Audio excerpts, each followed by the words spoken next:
Joan Quinn Profiles. As an editor for Andy Warhol's Interview, the Los Angeles Herald-Examiner, LA Style, and Detour magazines, Joan covered the social set, the Hollywood hotshots, the international art scene, the mysteries of food, the excitement of travel, and the fabulous world of fashion. Joan continues to find creative people on the cutting edge who make things happen.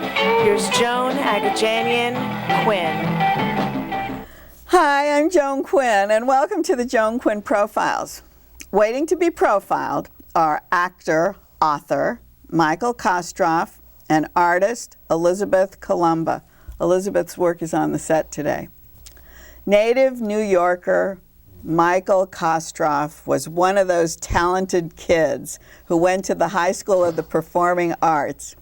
He's been in Broadway touring shows. He's played off-Broadway. On TV, has recurring roles and guest spots. You've written music, lyrics, stand-up. What haven't you done, Michael? I feel exhausted just hearing you list all the things I've done. You did it all. I'm glad we're sitting down. Did you know you were going to be, obviously, an actor? Yes, from the womb. That I knew. That you knew. I never planned on the rest of the stuff. It just sort of happened accidentally. Did it? But when you were going to the Performing Arts School, were you concentrating on anything? On acting, yeah. On acting, basically? Yeah, absolutely. It was very serious. For a high school, it was very serious, dramatic training. And what would you call your big break? What got you? You know, I think that's one of the hardest questions to answer because, you know, you go along and you're waiting tables and you're supporting, you get a job. Were you doing those things? I things? did all of that. I did the world's worst temp jobs ever. Oh. I sat in a little gray room answering a switchboard, and little by little you got a job here, you got a job there, and I don't know that there was any one big break. But for me, the dream was always to do a big Broadway musical, and I was a very late bloomer in that department. That came way at much the later. end? I had been doing television and I had been doing regional theater, and at 41 years old, I booked the national tour of the producers. The first national tour. Is that right? The first time? Yeah. For you to do that? That was my first time. But you were doing little shows off Broadway? Off Broadway and doing regional and, you know, playing in San Diego. And you were doing commercials? Yeah, lots of them. Did you do a lot of commercials? Yeah. Well, do we remember you? I think the one that I'm recognized for all the time now is, maybe I shouldn't say the name of the product. Well, we can say it. Okay, it's for Arby's, and I'm getting whistled at by a bunch of construction workers. They see me eating my lunch, and I'm walking. They whistle at you? Yeah, it's playing about every 5 seconds. Do you have to audition for those roles? Yeah, constantly. That's what most of my life is these days. Can you take rejection? Strangely, I'm pretty good at it. I think it's part of the business. Because sometimes people say, "Oh, we don't want our kids to go into this business. There's so much rejection." There is. You know, the gold is if you can learn to enjoy the audition and just think, right now, I'm getting to act and play a role. Well, that's interesting. That is the key. Well, you said you did a lot of TV. You have a recurring thing on The Wire. On The Wire, yes. What is that? The Wire is a great show on HBO, very dark show. And what's funny is, you know, I do mostly comedy, and I play a very bad, sleazy lawyer. Oh, it's lawyer, very right, serious. Right. I'm a really bad guy. I'm completely unscrupulous. I represent a gang of drug dealers in the projects of Baltimore. Oh, and wow. I'm so mean on the show. It's really a lot of fun. Do you surprise yourself? Yeah. Well, it surprises my friends a lot. You were also on the Stephen Banks Show, but you played a lot of roles. The Stephen Banks Show, yes, I played all of the supporting male roles on the show. How could you do that? It was crazy. It was one of the craziest jobs I ever had. Did you wear wigs? Did you do every possible imaginable wig and fake nose? Oh, you did? But that was part of the joke of the show. Everybody knew it was me. But myself and an actress named Teresa Parente kept coming back as different people. Oh, that's great. Talking about exhausting, but it was a lot of fun. So you've been so busy doing all these things. Yeah. Why would you think of writing a book? You know, it's funny you should ask. I didn't plan on it. When I got offered the producers, it was such a childhood dream come true that I wanted to take all of my friends with me.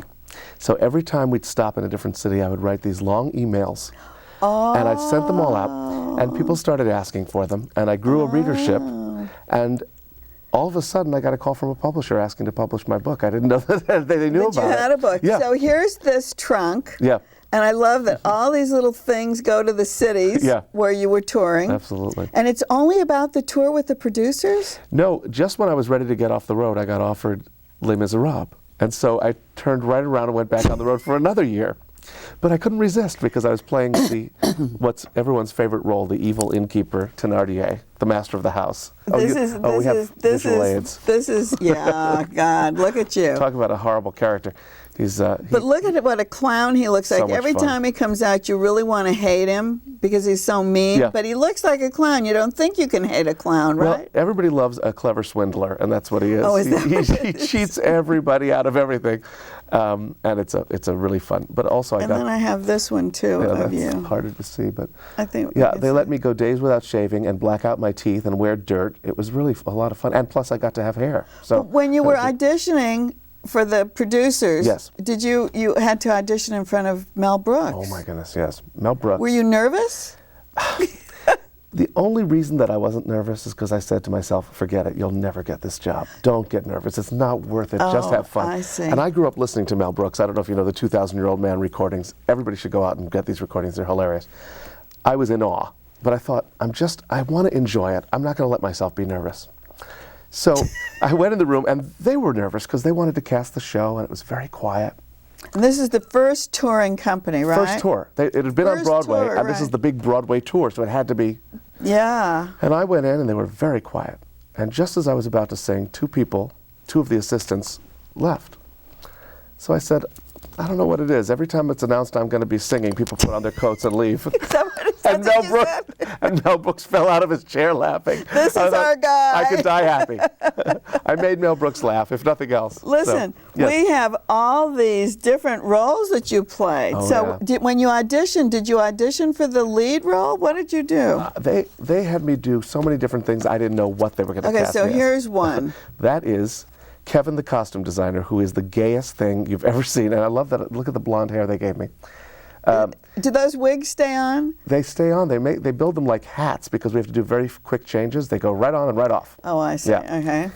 I played 12 different parts every night. So that was the designer, this one? This is a man who's auditioning for the role of Springtime for Hitler. He wants to play Hitler. Right. And he's a terribly bad tenor with a terrible toupee. And can you sing all those roles? I had to, yeah. I had to. Okay. They made it very, very then high. we have... This is Mr. Marks. He's a very, very mean CPA who is the boss of one of the main characters. And at different times on your tour, were you playing these people? Or I were played you all of them every night. No! I played 12 roles a night.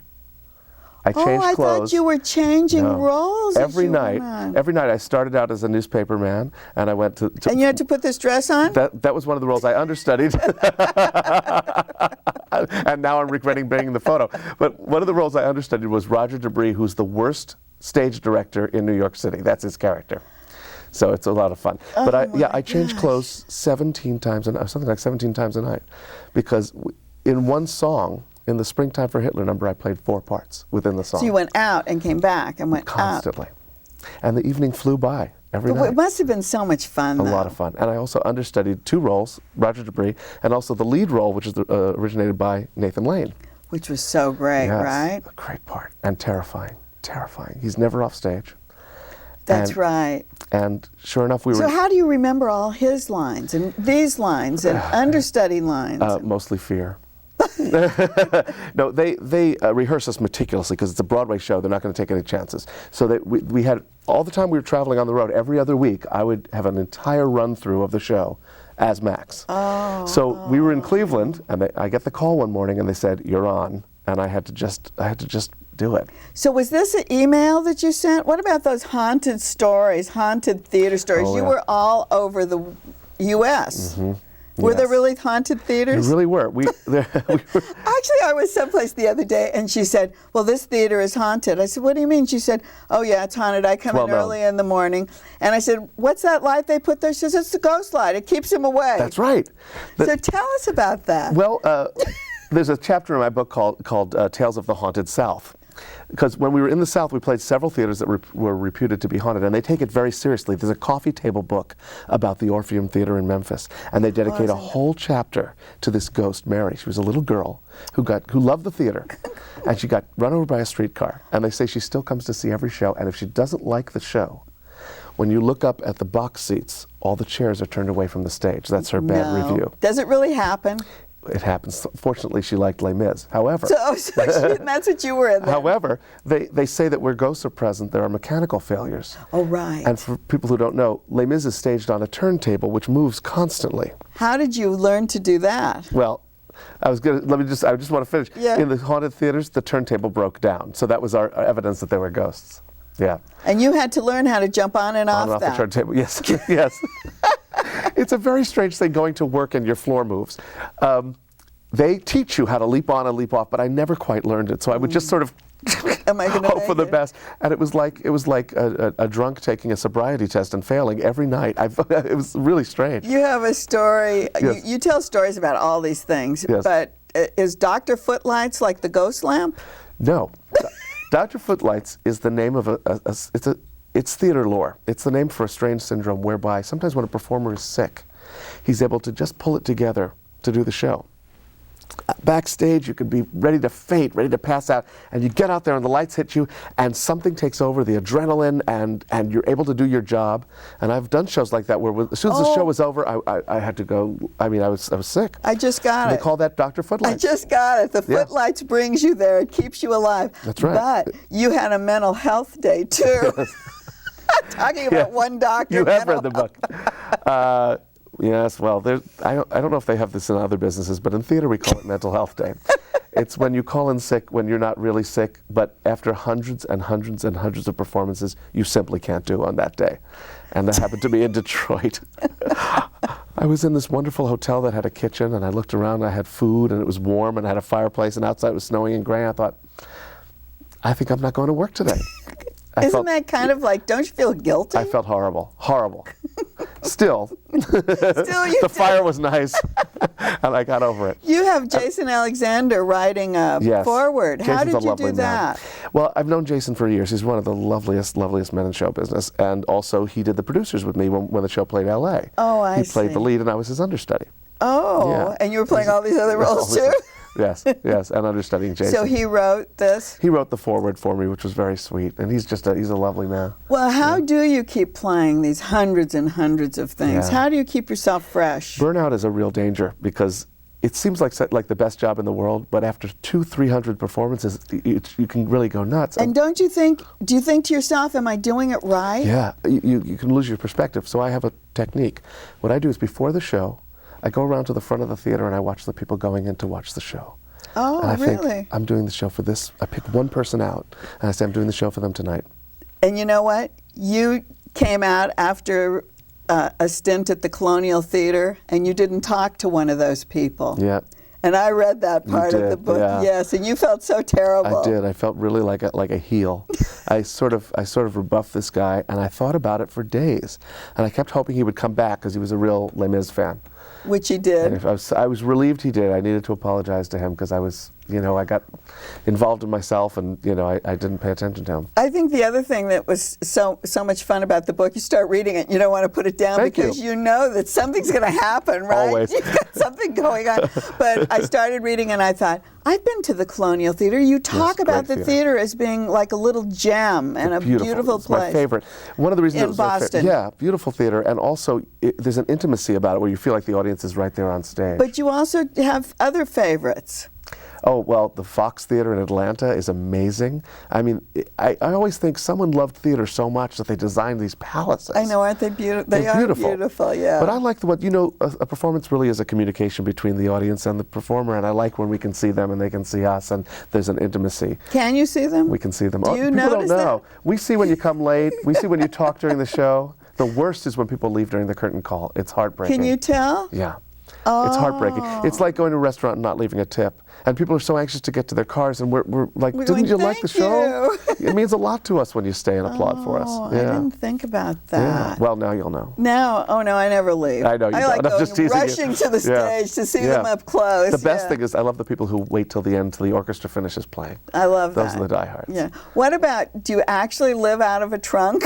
We have a trunk on the cover of your book. You know, but we really do. I mean, I can't believe that I did it, but I mean, you really have to pack carefully and lightly and be very clever, and we really do live out of a trunk, and every 3 weeks or every 1 week we're in a different city. Before we leave, Yes. I know one of the I started reading again last night were these things that you as actors do on the stage that yes. you don't think the audience is going to see. We You're hope. like kidding each other. It's pretty awful. Do you do that all the Try time? not to indulge. Sometimes when you get really bored, people do play pranks on each other, but we have to do it in a way that the audience can't tell. But that's after hundreds of shows, right? That's Yeah. what keeps your Yeah. interest. Yeah, it keeps the show lively. Yeah, well, your book, Letters from Backstage, was really great. Thank you. I Thank appreciate you, it. Michael. Thanks for having me. Thanks for watching this part of the Joan Quinn Profiles. We'll be right back with Elizabeth Colomba.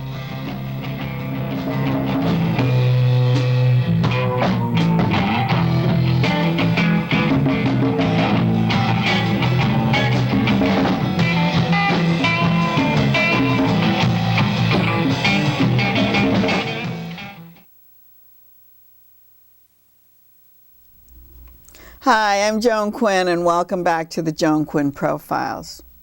With me is artist Elizabeth Colomba, who was born and raised in Paris. She attended the Renoir School of Applied Arts and Etienne School of Art and Design. Elizabeth is currently showing her paintings at the Sea Line Gallery in Santa Monica, California. Did you go to work in the art world right away when you got out of Etienne?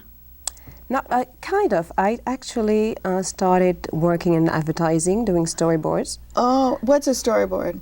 Storyboard is a way of putting either a commercial, music video, or movie into frames and imaging, and then the director's shooting it. Is this what I have here? Absolutely. This is one of the last movie I did called The Assassination of Jesse James. Oh, I see. Yes. So what is it starting? When is it What starting? do you show? What do you show What do you mean? in your little drawings? What do I show? I show all the framing, the way the director wants to set the camera. And, Does he tell you what to put in these pictures? Well, actually, it depends on directors. Most of them have a precise idea of what they want to do and want to shoot. So, yes, they tell me. Most of the time, they tell me what And when they you want. were working on Catwoman? Yeah, it was the same thing. You know, he knew exactly what he wanted. And it was very interesting because he had very good imagination. So it was very... And then does he tell you what the characters are going to look like, or do you just do the characters? Well, you know, sometimes I do the characters, and sometimes I know who is going to play who. So so then you can put like... so I can try to match the face, but, you know, sometimes like not that something easy. like this. What is this? Everything is illuminated? Yes, it is. And, well, this time I didn't know so. But, you know, sometimes they describe in the script how they're going to look like. So I match the description to my drawings. So you have to read the script. Yes. You have to have meetings with the director. Absolutely. And then who gets the storyboard? Who gets this? Is it just this piece of paper? Yes, it is. It's the director, the director of photography, and sometimes, you know, production designers and, you know, everybody on the team. So do they just Xerox them and you just send them around to everyone? Yes, absolutely. Here's one more. Oh, this is commercial. Okay, It's were you different doing style. commercial too? Yes, How do I we do it am. like that? Most of the time, actually, because, you know, it's fast work and So when they do like a 30-second commercial, they have a storyboard too? Oh yeah, definitely. Actually, they use more storyboards for commercial than for movies. And why is that? I know it depends. Sometimes it's first-time directors and they don't know. Sometimes it's because of the clients who wants to see what, you know, the commercial is going to look like. I see. Were you doing this in Paris? Yes, I was. I was doing that in Paris in 3 different agencies. And then why did you come to the United States if you were being so successful? This is a great job, I guess. It is, but, you know, it's not very fulfilling creatively, you know. And I was only... It seems like it is. Not really. It was, well, it is when you work for movies, but when you do commercial, it's really not that creative. And I had a chance to work on a movie in the States, in LA, and so I tried that, and then I decided to stay here, because, you know. And why did they bring you to do a movie here? I mean, aren't there a lot of people who do storyboards? There are. I was just very lucky. I knew a director, a movie director, and she knew an actor, and this actor was starting shooting a big movie, and he told everybody that I was doing storyboards, and then that's how I got the job, because of him. He knew that your work. Yes. Oh, I see. Yeah, I so- see. So how do you get other jobs? I got an agent. Oh. So yeah, that's the key. It's like, you know, every actor. So you have an agent for storyboards? Yes, I have. You need one, otherwise it's very difficult to find work. So what do you do? What does he do? Well, basically, he's calling production companies and, you know, everybody I see. to know, you know, what are the openings for job, and then, you know, that's And how I then get they one. try. And then do they show the work that you've done before? Do you have to change your style? I do. I have to change my style. They have a website where all my job is, and then they send samples, and if they like me, they pick me. Otherwise, they can pick somebody else. What kind of materials do you use for a storyboard? I actually thought it was a board. No, You're telling me it's like this little it's piece of real. paper. I know. No, it's a tiny piece. It's like a comic book. most, Yes, you know. exactly. What do I use? What do you mean by that? What kind of material? Paints? No, actually ink. Just A only pencil and ink. That's it. And if I had to color it, I use markers. And because now with computers and everything, I do everything on computer. So it's That's really practical. amazing. Yes. When you started painting, have you been painting all the time you've been doing storyboards, or is it just new, the paint? Oh no, I paintings that we started have? painting when I was 8 years old, actually. Oh. That was my first painting, and it was just for a stupid thing for Father's Day. And my school decided to have kids copy a masterpiece. So I chose Van Gogh because I thought it was going to be easy. And that was it. That was my first painting when I was 8 And years old. so then you went all to art schools. All the Yes. schools you went to were art Yes, schools. Art schools, yeah. Did you go to any schools when you came to America? No, just No, because you already knew everything. absolutely. So, if you, like, you have a show at the Sea Line Gallery. Yes, I do. And did you paint for the show, or did you have a body of work already done? I had some work. But it was old pieces, and you know, actually, the gallery pushed me to do some more new work. So I have like, you know, maybe 5 new pieces. So, are these some of the pieces that are in the gallery? Yes, absolutely. So, talk about this piece right here. Oh, this one is called Ablution. It's about what I love about painting is that you can have a lot of signification in every detail, and I like to recreate an atmosphere. And what I like about this one is you could feel, because I'm very influenced by Dutch painters, and you can feel that the silence and the quietness of it. And the one above it? Well, this one was inspired by a German painter called Dürer, and he did a painting called The Melancholy. And it's all the details about why she's melancholic and how everything... Melancholy. Yeah. Yeah, and how I see. everything is in the painting talks about that, every detail. Are of it. these paintings of yourself? Yeah, most of the time. Do you use yourself? Most of the time, I use myself as a model. I take a picture of myself, and then that's it. So I would paint you it. say these are autobiographical in a way? I think they always are. But how do you feel? Did you feel like you were this person in the bathroom? Did you feel like you were this person in the drawing room, being reading something? Did you feel that way? I'm sure there is a part of me that felt that way at the moment I painted that painting, you know? There's always like, why did I choose melancholy? Maybe at that time I didn't feel so great. Did you take a picture of yourself? Yes, I did. Oh, you did? So you took the picture. And then what about the one directly behind you? Oh, it's still me. It's you, yes.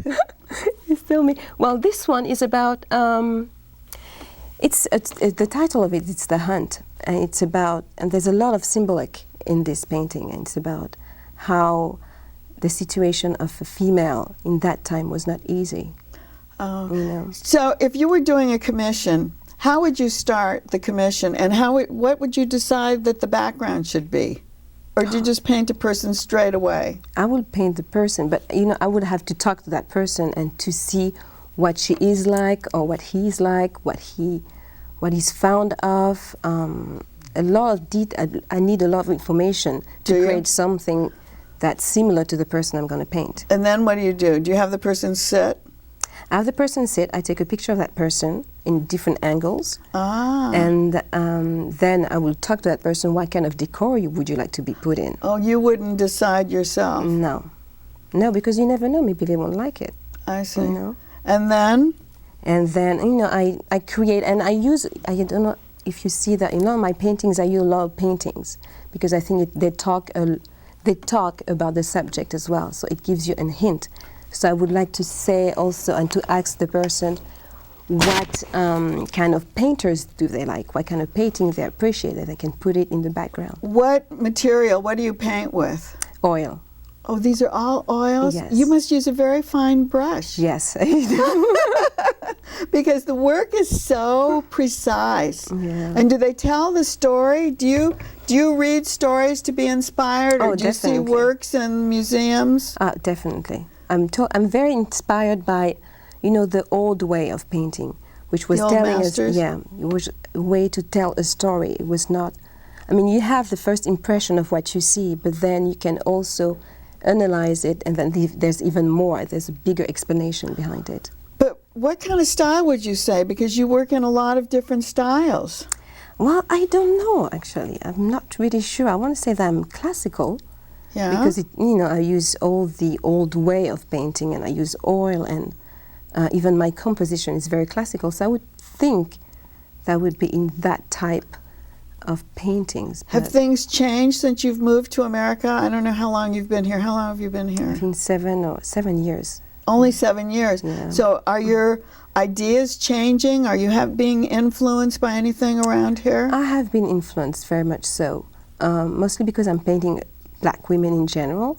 Are you only? Yes, only. And I think because I moved here, I decided to focus my attention on this subject. Oh, that's a very interesting Yes. thing. But would it be set in the masters, in the way of the masters? Yes, and that's why I want, because, you know, when you look at the paintings in general, history of art, there is no, or very tiny representation of black people in general. That's very interesting. And that's why I wanted to put them in this environment, because they were there at that time. We just don't have any proof of it. So Visual this proof. show is pretty autobiographical. The next show will be, so you'll be painting toward another show, or just Yes. painting for yourself? Yes, I will be. I hope I will be painting for another show. Yeah. Definitely. Yeah. And but I think I will keep on doing the same subject, maybe in different styles. I don't know. I don't know yet, but I think I'm not finished with it. So Thank you. Thank It was you. really great having you. Thank you so much, Elizabeth. thank you for having me. And thank you for watching the Joan Quinn Profiles. Keep writing to 777 South Figueroa, Los Angeles 90017, 44th floor. See you next time.